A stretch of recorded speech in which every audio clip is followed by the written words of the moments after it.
ఉద్ధవ శౌచం అంటే శుచిగా, 2 రకాల శౌచం, బాహ్యంలో అంతరంలో. తర్వాత ఆచమనం, రోజు ఈ ఆచమనం చేయకుండా నువ్వు ఏది చేయకూడదు.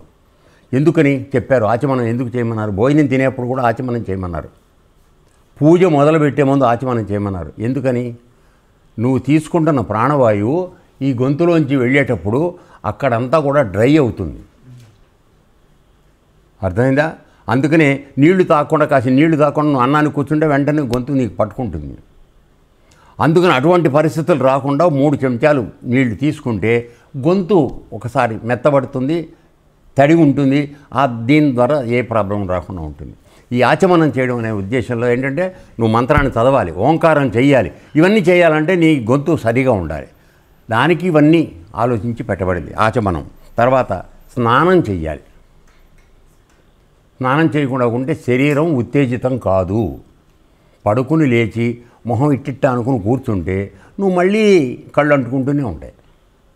నిద్రపోయి లేచినా తెల్లారుదామని వస్తే కళ్ళు అంటుకునే అవకాశాలు చాలా ఉన్నాయి. అటువంటిది స్నానం చేయకపోతే అసలు మనం పనికిరాము.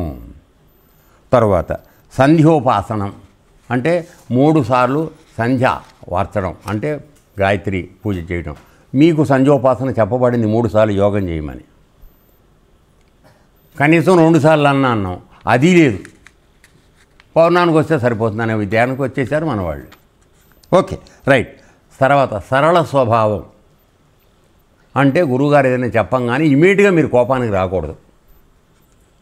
వాడు ఎందుకు చెప్తున్నాడు అనేది ఒక్క నిమిషం ఆలోచించాలి.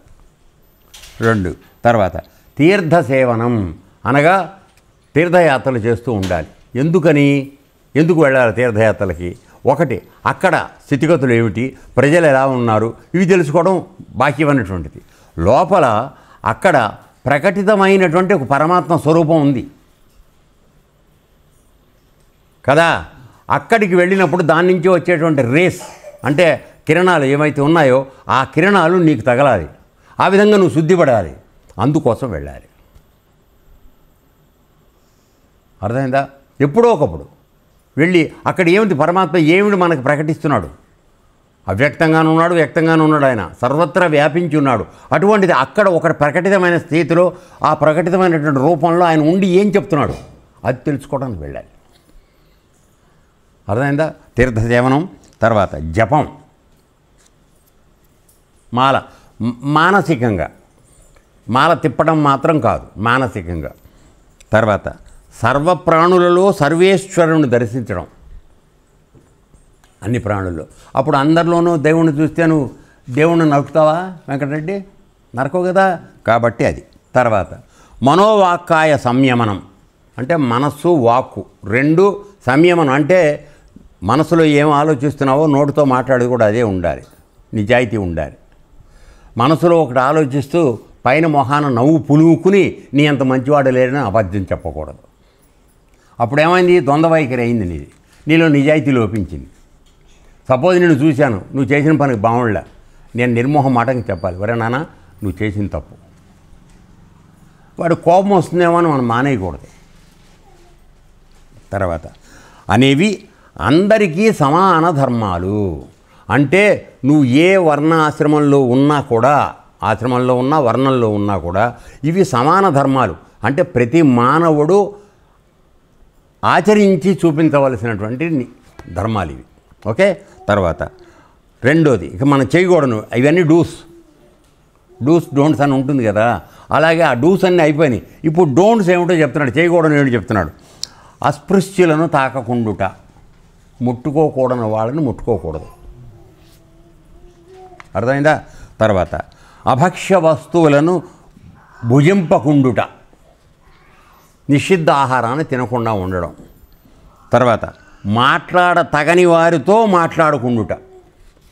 నువ్వు నోరు తెరవగానే 4 రకాలుగా మాట్లాడిస్తుంటారు. ఎక్కువగా మనం ఇక్కడ లోకల్గా చూస్తూ ఉంటాం. అవి నిన్ను మాట్లాడినెవరు వాళ్ళు, నలుగురు కలిసి ఒకసారి మీద పడిపోయి వేట కుక్కలాగా మాట్లాడుతూ ఉంటారు. అట్లాంటి వాళ్ళతో మాట్లాడకూడదు, మౌనంగా ఉండటం మంచిది. అర్థమైందా? అది. తర్వాత అనే నియమాలు అందరికీ అవసరం. అంటే చెయ్యకూడని పనులు ఇవి, చేయవలసిన పనులు అవి.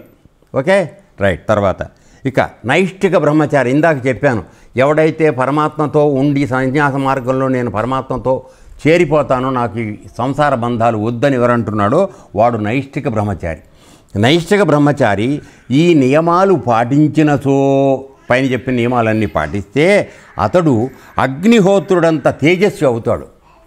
అంటే సూర్యుడు ఎంత ప్రకాశంగా ఉంటాడు, అంత ప్రకాశంగా ఉంటాడు వీడు. ఎందుకని వాళ్ళు మల్లం అనేది లేదురా అయ్యా, అన్నీ దహించబడినాయి, లోపల బయట కూడా దహించబడినాయి. అందువల్ల వాడు పవిత్రుడు, అందువల్ల వాడి ఆ ప్రకాశం వాడి ముఖంలో కూడా కనపడుతుంది.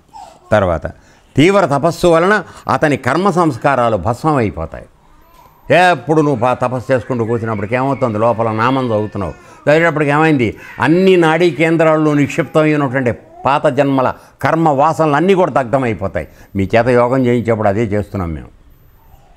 మీరు దానికి తగినంతగా చేయడం లేదు, దానికి ఎవడేం చేస్తాడు? నీ లోపల జనింపజేసినటువంటి యోగ అగ్ని ఏదైతే ఉందో అది నీ పాత జన్మల్లోంచి వచ్చినటువంటి కర్మలను దహించేంతగా నువ్వు చేయడం లేదు. ఉచ్చి అరగంట కూర్చుని ఇట్టిట్ట అని అది కూడా ముక్కు తగలకుండా చెయ్యి, నెప్పెట్టకుండా దమ్ము రాకుండా నటించి చేస్తే ఎక్కడి నుంచి వస్తుంది యోగాగ్ని?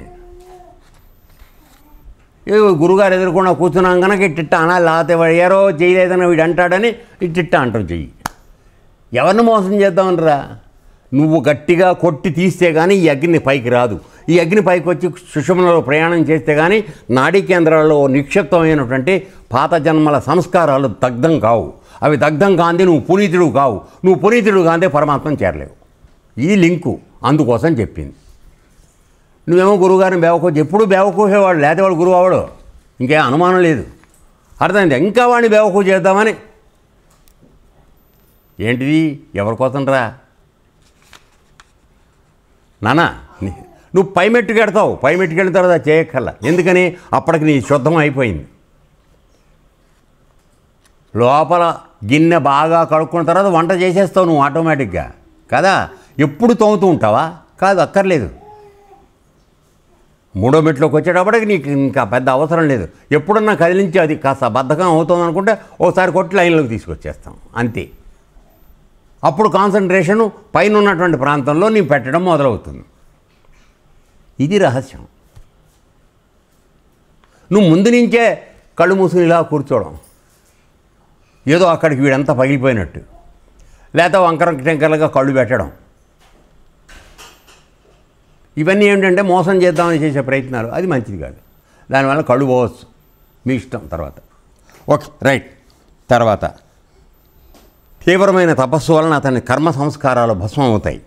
అతని అంతఃకరణం పరిశుద్ధమవుతుంది. అంటే మనస్సు, చిత్తం, బుద్ధి, అహం, ఈ 4 కూడా సంస్కరింపబడతాయి. వీటిల్లో మలినం అనేది ఉండదు.